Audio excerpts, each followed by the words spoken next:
It's a homecoming. Oh, wow, I hadn't seen one of these in a long time. That's 44 years in the making. Oh, wow, here's Warren Silver. He's the guy that hired me. The year was 1978, and Martha Eigelhart would walk into the doors of KFDX and become the station's very first African-American woman reporter and later anchor, giving viewers the chance to turn on Channel 3 and see a black woman gracing their television screens delivering the news. After I got here, some minds have been changed, but I think after being here and having to prove myself and proving myself, then some hearts started to change, and that made a significant difference. Martha grew up on the east side of Wichita Falls and would graduate from Hershey High School and go on to college at the University of North Texas, which is where she would consider a career in journalism for the very first time. And one of my sorority sisters said, "You know what? I bet you would be good in radio and television." And I said, "Tell me about that," which she did. And 3.5 years later, I was graduating with a degree in radio, TV, and film. With that degree in hand, Martha would come back home to Wichita Falls in search of an internship with the station she grew up watching, KFDX. Came home and wanted to find an internship. I came out to the station, interviewed with the station manager, and he said the internship program had been discontinued. It was what she learned next that showed her discrimination in her hometown and in this industry was still alive and well. About 3 weeks later, a friend of mine who lived here said, "Hey, guess what? A friend of mine got an internship at Channel 3, and she's going to get paid for it." And I was like, wow. That intern was a white student. It made me feel like I wasn't worthy. And you have to remember, this was in the 70s, mid-70s, and there weren't many blacks, period, on television doing the news. And it was so key to get that experience. That was key. Nobody was going to hire you without experience. So it was very important for me to get an internship. So I was willing to work for free. And to find out that someone else came along of a different color and was able to get that and be paid for it, it felt like a little slap in the face. It was very hurtful. A hurtful incident that wouldn't defeat Martha's dreams of becoming a reporter, only delay it. She then went back to school to get her teaching certificate and began work as a substitute teacher, when a phone call out of the blue would take her from the world of teaching and immerse her back into the world of reporting. I came home and my mother said, "Hey, Warren Silver called looking for you. And he said the next time you're here to go out and talk to him." And I did, and I was offered a job.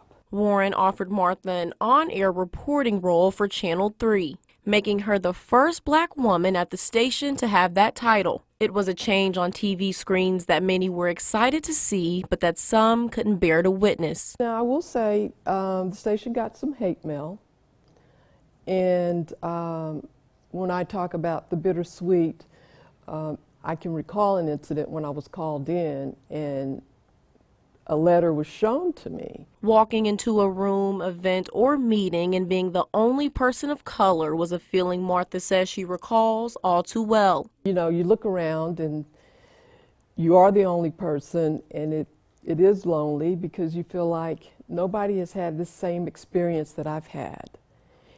So it's hard to kind of sometimes to have a deep conversation because they haven't seen life through your perspective, through your eyes. They haven't had those same kinds of experiences. But day in and day out, Martha took to her job, putting her best foot forward and proved why she belonged, doing such an outstanding job that soon And I took over the weekends. She'd be promoted to the position of news anchor. The day consisted of combing through area newspapers, finding out what events were taking place so that we could come back and inform our viewers.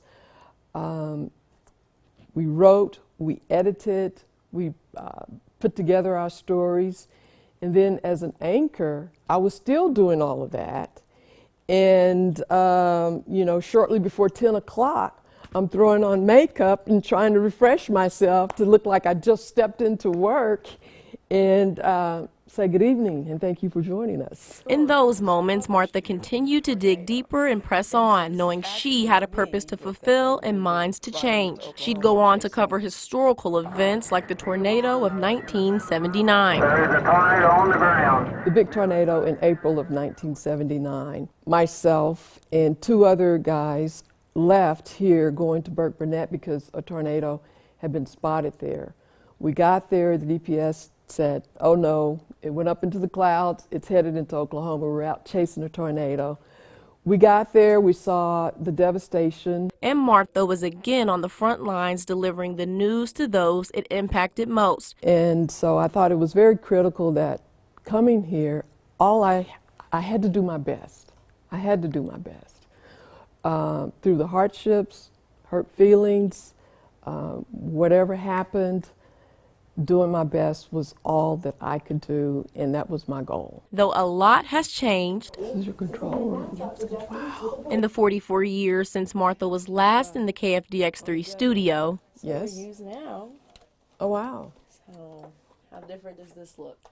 It looks quite a bit different. You know, ironically enough, when they got them, because it was more equipment than just a film camera, they were worried that us girls couldn't handle the weight of the equipment. We showed them. She's still forever grateful for the impact this very place had on her life. When I left here, I took away far more than what I came with. And the experience that I got, it expanded my world being here. The relationships that I was able to form, they've become lifelong relationships. I just cannot say how grateful that I am for having worked here. And even more grateful that she was the one to break racial barriers in this local newsroom. I don't know that I've made a difference, but it sure is humbling, and it is an honor to be recognized that way. A phenomenal journalist and an even better woman, Miss Martha Iglehart.